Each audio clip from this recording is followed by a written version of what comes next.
परमात्मा कहते हैं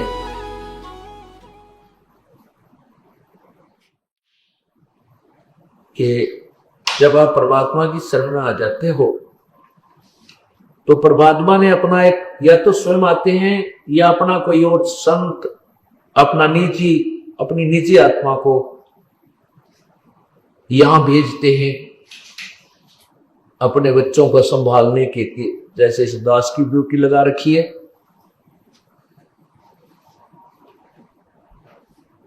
तो सत्संग आने के बाद भी जो गलती करेंगे उनको फिर परमात्मा बार बार समझाते हैं कि फिर तो तेरी पिटाई होनी तुम्हारी।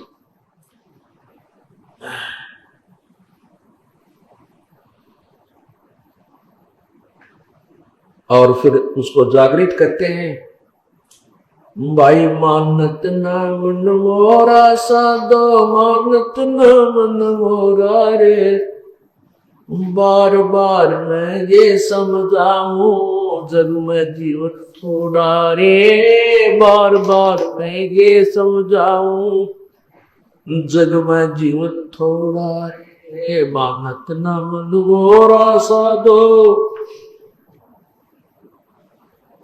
बार बार मैं ये समझाऊं जग में जीवन थोड़ा रे, बार बार मैं ये समझाऊं जग में जीवन थोड़ा रे।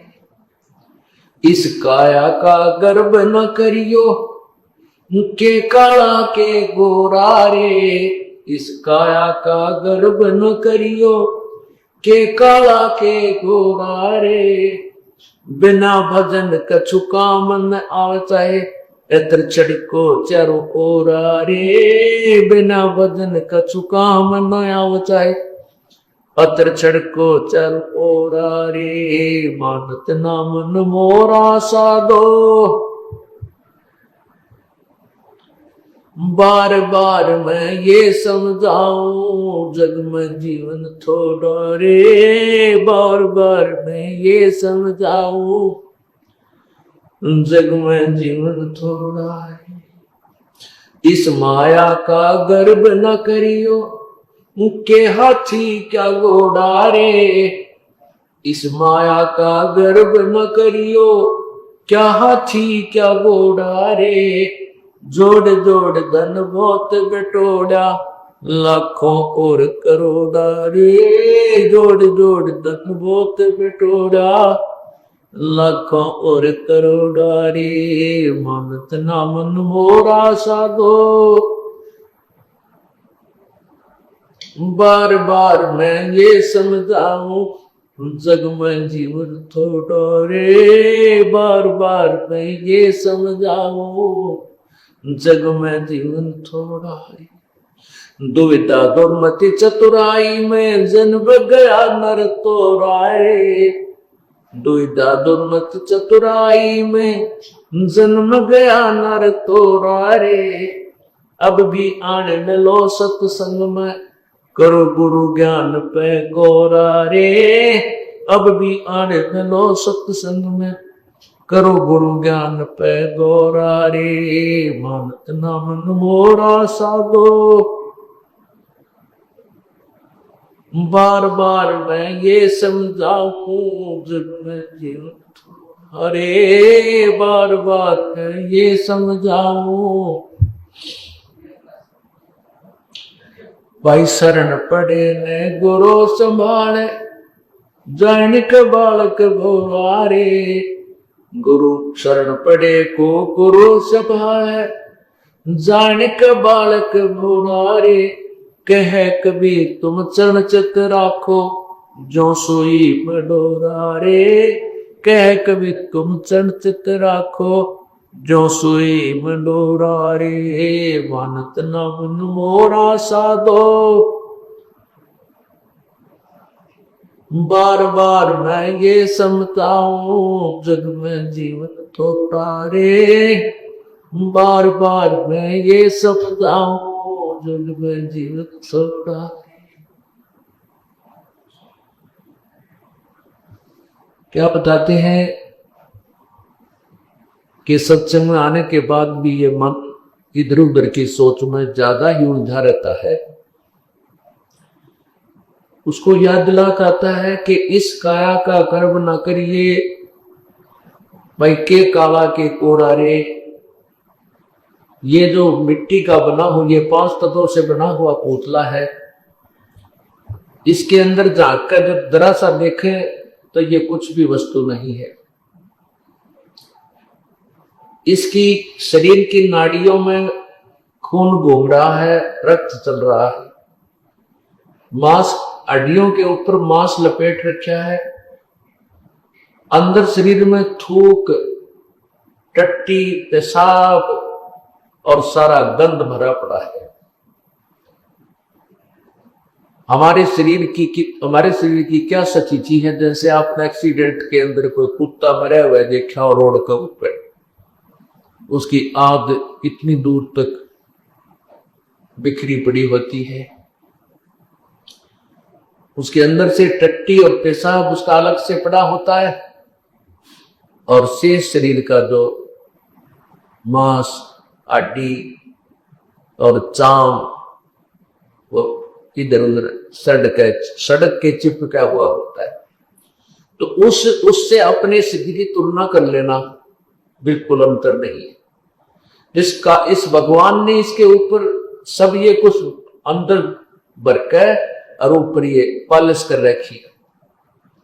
किसी का काली पालिश है, किसी का गोरी है, अंतर सेम मटेरियल है।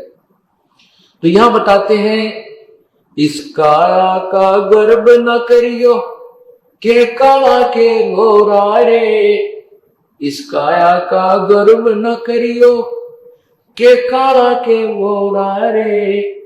भाई बिना वजन कछु काम न आवचाए, एत्र छिड़को चार ओरा रे। बिना वजन कछु काम न आवचाए, अमगन कछु काम न आवचाए,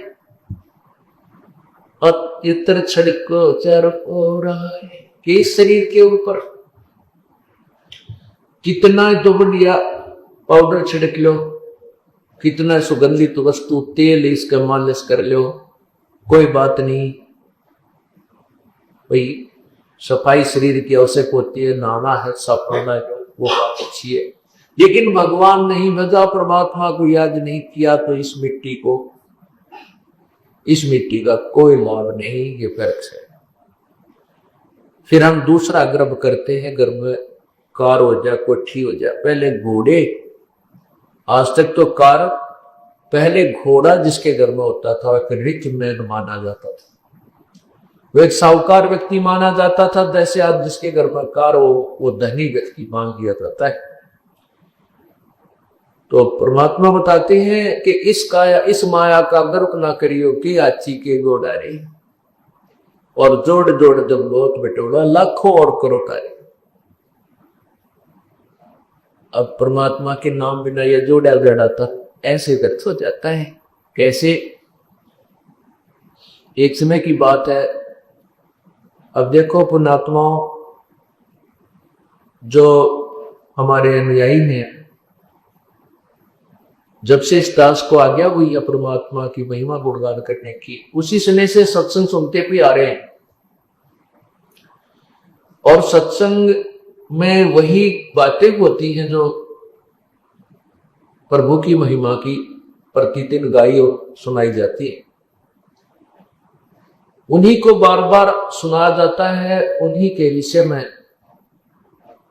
आपको प्रेरित किया जाता है, सावधान किया जाता है और परिचित कराया जाता है की महिमा से।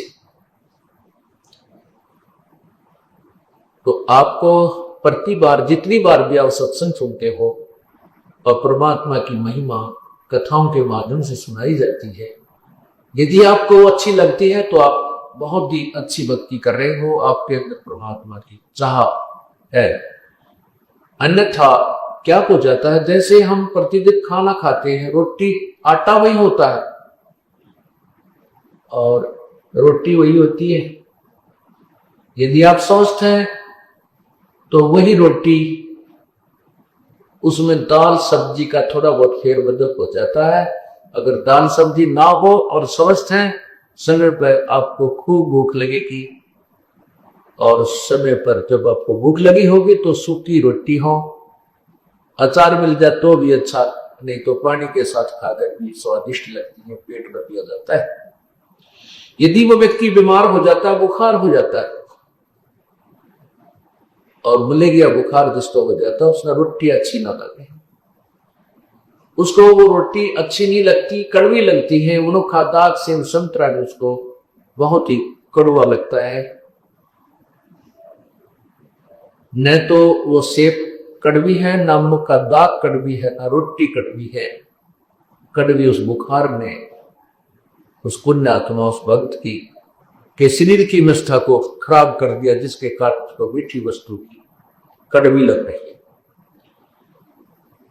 इसलिए तुलसी साहब कहते हैं, तुलसी पिछले पाप हरी चर्चा का भाव है, और जैसे जम्र के देखते वही भूख बिता बजावे। जब हमारे ऊपर पाप कर्मों का दबाव बढ़ जाता है, बुखार बन जाता है, तो हमारे को परमात्मा की महिमा रूपी उनका दाग कड़वी लगती है, अच्छी नहीं लगती, स्वादती नहीं, रुचि नहीं बनती, सुनने को आनाकानी करता है। और जिसने ये बुखार उतर जाता है, जिसने उसका रोग बुखार ज्वर उतर जाता है, फिर वही व्यक्ति उन्हीं रोटियों को, चाहे रूखी मिल जाए, सूखी मिल जाए, नमकीन हो, सब्जी फैले, चाहे हम खाए, उनको रुचि कर खा जाता है, क्योंकि वो स्वस्थ है। जिस प्रकार ज्वर उतरने के उपरांत स्वस्थ व्यक्ति सुबह शाम उन्हीं रोटियों को रुचि खाता है, उसके मन में अरुचि नहीं बनती, तो वह स्वस्थ है। इसी प्रकार जिसने आपके पाप कर्म सत्संग में आने से नरम हो जाएंगे, बदन शिवन से कम हो जाएंगे, आपको परमात्मा की चर्चा इतनी स्वादिष्ट लगेगी कि आप बेसब्रे हो जाओगे। आपको चाहे 100 किलोमीटर में जाकर भी सत्संग सुनना पड़े, 400 किलोमीटर भी जाना पड़ जाए, आपको ऐसी भूख लगेगी, आप पहुंच जाओगे, क्योंकि आपके वो पाप कर्म समाप्त हो चुके हैं, जो जिन्होंने आपके मन में, आपकी आत्मा को बुखार बना रखा था, जोर बना रखा था। तो आप स्वस्थ हो गए, आपकी आत्मा स्वस्थ हो गई है। अब इसको राम नाम की चर्चा की भूख लगती है। तो जैसे भी जो भी प्रतिदिन खाना हम खाते हैं, प्रतिदिन अच्छा लगता है, तो आप स्वस्थ है। और जिस दिन अरुचि होगी, समझो बीमार हो रही है। उसका ट्रीटमेंट क्या है, उसका उपचार क्या है? उपचार यही है कि उस रोग को खत्म करने के लिए कड़वी गोलियां ही खानी पड़ती है। गोलियां, दवाई, औषधि कड़वी होती है, और चाहे रुचि ना हो औषधि खाने की, कड़वी भी लगती है, वो खानी ही पड़ती है। और कड़वी औषधि खाने से रोग कट जाता है।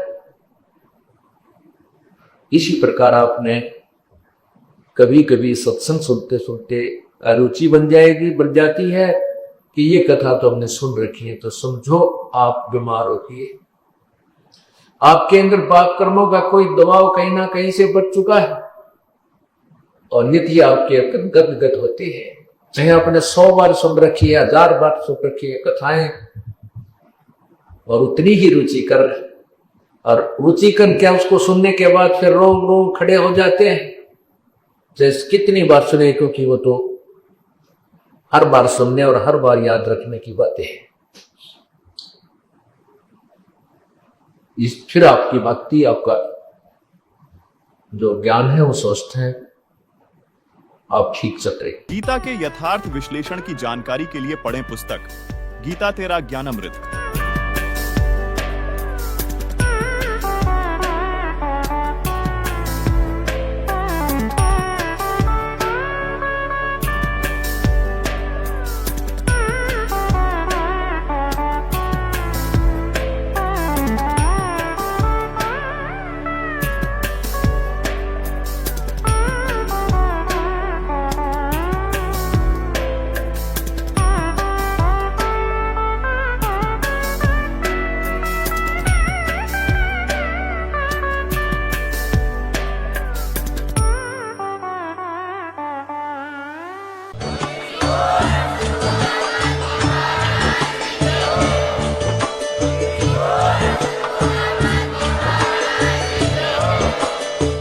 सुन रहे थे जगत गुरु तत्वदर्शी संत रामपाल जी महाराज जी के मंगल प्रवचन। अधिक जानकारी के लिए विजिट कीजिए हमारी वेबसाइट www.jagatgururampalji.org। संत रामपाल जी महाराज जी के शुभ आशीर्वाद से पूरे विश्व भर में 500 से भी ज्यादा नाम दीक्षा केंद्र हैं, जिन पर संत रामपाल जी महाराज जी द्वारा ऑनलाइन निशुल्क नाम दीक्षा दी जा रही है। अपने नजदीकी नाम दीक्षा केंद्र का पता करने के लिए